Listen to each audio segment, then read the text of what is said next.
Those are your headlines. Eric. All right, thank you, guys. The father of NSA whistleblower Edward Snowden desperately wants to see his son come home, even if it means arrest and prosecution. But another notorious leaker, Julian Assange, has a better idea. He resurfaced over the weekend, encouraging Snowden to keep on running and keep on leaking. Listen. Look, there is no stopping the publishing process at this stage. Great care has been taken to make sure that Mr. Snowden can't be pressured by any state to stop the publication process. I mean, the United States, by cancelling his passport, has left him for the moment marooned in Russia. To take a passport from a young man in a difficult situation like that is a disgrace. He is a hero. Bruce Fein was the Associate Deputy Attorney General under Ronald Reagan. He now represents Edward Snowden's father, Lonnie Snowden, and is trying to broker a deal with the DOJ. Thank you for joining us. So I wanted to run that soundbite first, Bruce, because that was Julian Assange. A lot of Americans don't have a lot of, they have a big distaste for Julian Assange. But you're going to tell me that that doesn't necessarily represent your opinion. Is that right? We are trying to reach a common objective, I believe, with the Department of Justice of creating information directly to Mr. Edward Snowden that would enable him to make an intelligent decision of what's available back in the United States with regard to due process.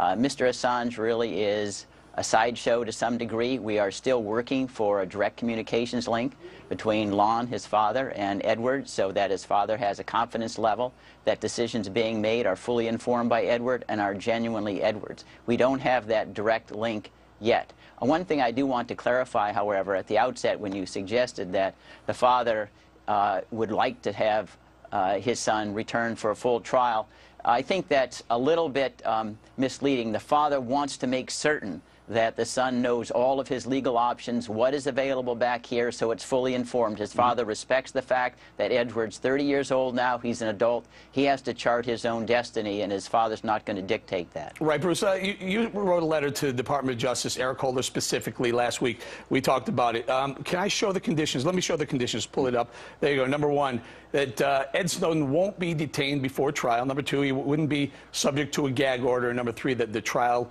would occur in a venue of Ed Snowden's choice. First of all, have you heard back from the Department of Justice, Eric Holder? Not yet, but I want to underscore these were not ultimatums.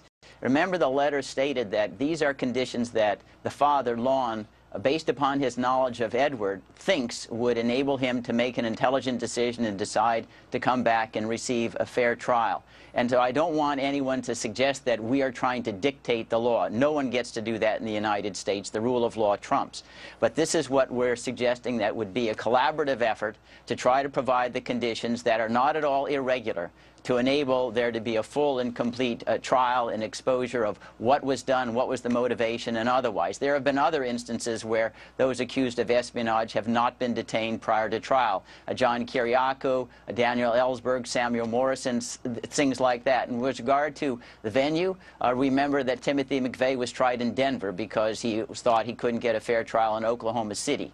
And we just want to make certain that any decision that was made was by a fully impartial jury, an impartial judge, not biased because of the circumstances of the location. So we don't think that we're suggesting that the conditions are at all irregular, but again, they're not ultimatums. They're saying if you want to go forward, here's a way to do it. I have less than a minute. Let's just talk about this a little bit. The concern is that some of the things that were going on under this administration were illegal. Bruce, you want to talk about the Fourth Amendment very quickly? Yes, exactly. And we need to underscore that in a democracy, you don't have secret law that was going on here for 7 years.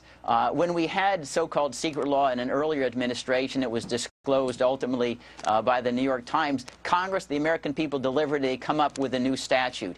And the idea that this particular program that has the NSA collecting metadata on every single American, every single call, is truly frightening because it's based upon the assumption that we're all suspected terrorists and therefore all of our communications are relevant to a terrorist investigation. That's not how we do things in the United States. In a republic, the people censure the government. The government does not censure the people. And And we already are thinking of creating, a statute that would address some of these problems. But that's the focus that Edward Snowden wanted to get the country on. And that was sort of forced upon him because Congress was irresponsible in not disclosing this to the American people when they have, under the Constitution, what's called the Speech or Debate Clause privilege to enable disclosures of even classified information when necessary to call government wrongdoing to account. And this was done years ago with regard to the Pentagon Papers. Senator Mike Gravel read 47 volumes of classified information into the public record, and that helped, I think, expose the government lies that brought the Vietnam War to a speedier and more just conclusion. It's in that spirit, I think, that Edward Snowden did what he did, is what his father wants to make this a case not about Edward Snowden, but who we are as a people. The right to be left alone from government snooping is a cherished right. Absolutely, sir. You used to work for Ronald Reagan, one of my personal heroes. What would Reagan do? I think he would do like what he did in Iran-Contra. He had all the waiver privileges going, and he had a full, complete investigation by Congress. I think that was the most fully cooperative executive that we've had in the last 50 years. I'll leave it right there, Bruce Fein. Thank you very much for